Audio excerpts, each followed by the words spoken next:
Hey there folks, Finley here. If you're getting this, it's because you are ready to revise your piece in Drama 2.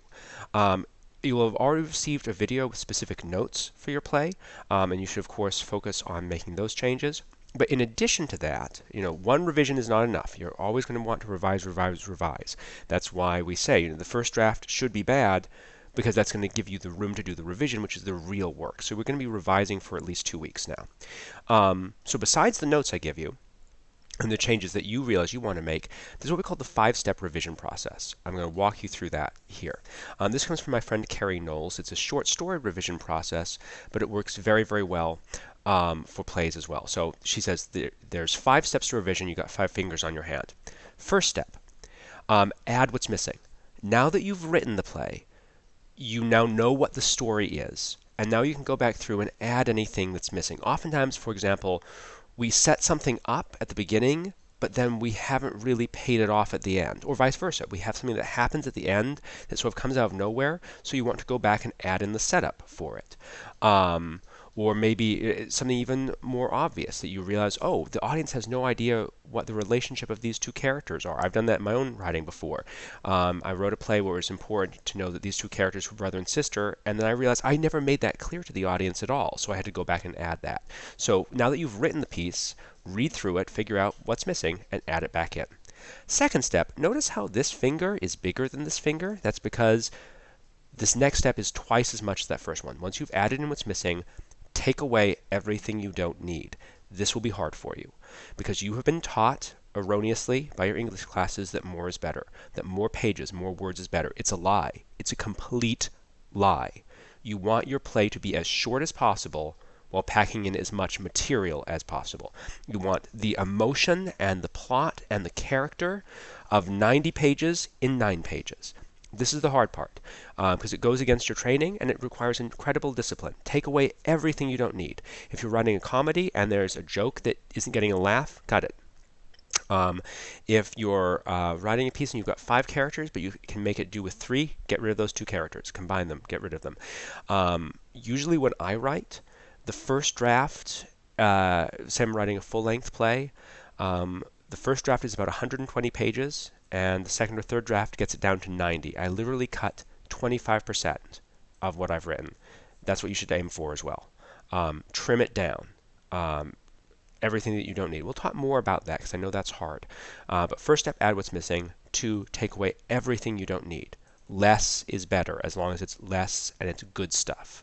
You want to trim the fat, as they say. The third step, conflict on every page. This is true even if you've done a non-realistic piece. Conflict is what keeps the audience interested. Conflict is not bad things happening. You can have tons of bad things happening, people dying, getting hit by lightning, and there'll be no conflict. That's just bad stuff happening. Conflict is 2 forces pushing against one another. I want this thing, someone else wants the other thing. I want this thing, the world wants the other thing. I want this thing, some other part of myself wants it, wants the other thing, or society does, or something else. 2 forces pushing against each other, that's conflict. That's what the Greeks called agon. That keeps the audience interested. That should be on every page of your script. If you find that your characters are agreeing with each other, you need to change that. Even in a non-realistic piece, conflict is what keeps the audience interested, and maybe more necessary in a non-realistic piece because you don't have the strength of plot to keep you going all the way through. So conflict on every page. Didn't mean to flip you off there. Fourth thing, read it aloud and make sure the voice of all your characters is correct. Also, at that point in time, you want to double check your format. Make sure, double check the 2 power focuses. I think it's in the additional focus area called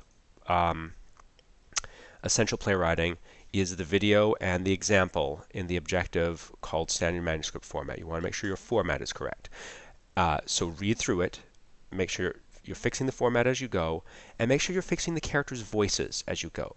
Read it aloud, your ear will tell you more than your eye will, and make sure that the characters sound different from each other and that they sound distinct, that we're learning about who they are by the way they speak.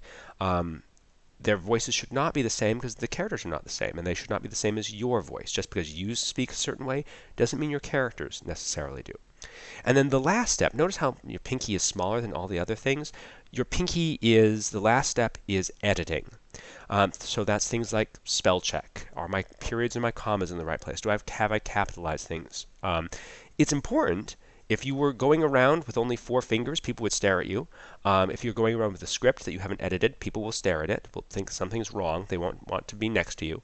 So do the editing, but notice it's less important than all the others. It should be your last step.